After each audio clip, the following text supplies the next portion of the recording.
May power ang computer, umiikot ang CPU fan, pero patay sindi. Walang display ang monitor at wala ring ilaw ang keyboard.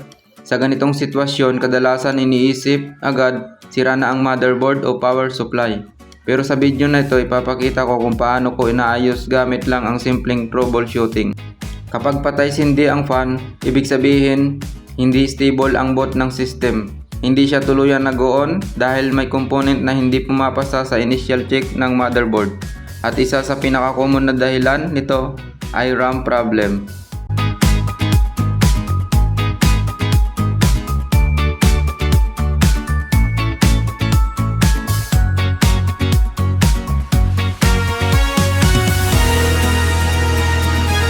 Maraming nagkakamali dito. Akala agad sira na ang motherboard, processor o power supply. Kaya ang ending napapabili ng bagong parts kahit hindi naman kailangan. Pero bago ka gumastos, dapat alam mo muna ang basic troubleshooting tips.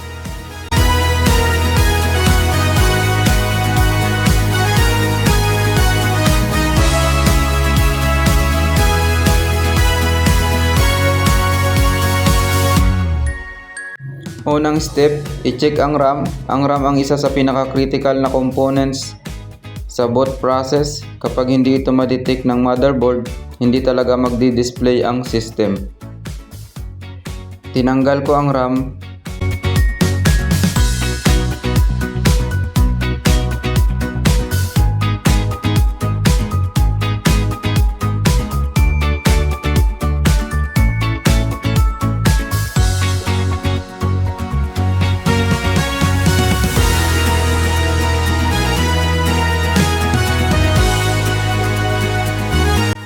At inilipat sa ibang slot, yung mas malapit sa CPU. Minsan kasi may slot na hindi gumagana o may poor contact. Kahit maayos ang RAM, kung mali ang slot, fail pa rin ang boot.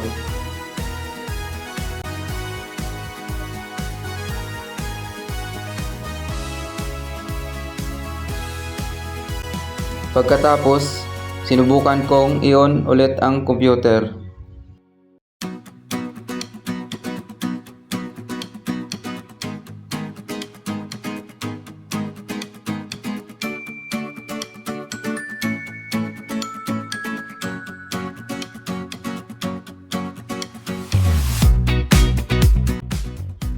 At biglang gumana. May display na ulit.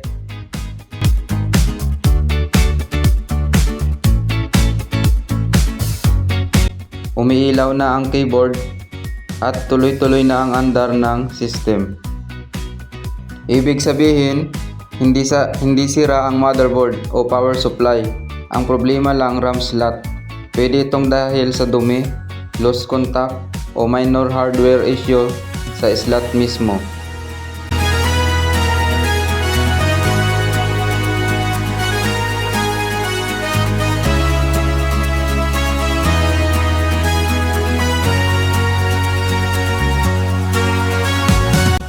Lesson dito, huwag agad mag-assume na sira ang major components. Sa maraming kaso, simpleng troubleshooting lang ang kailangan.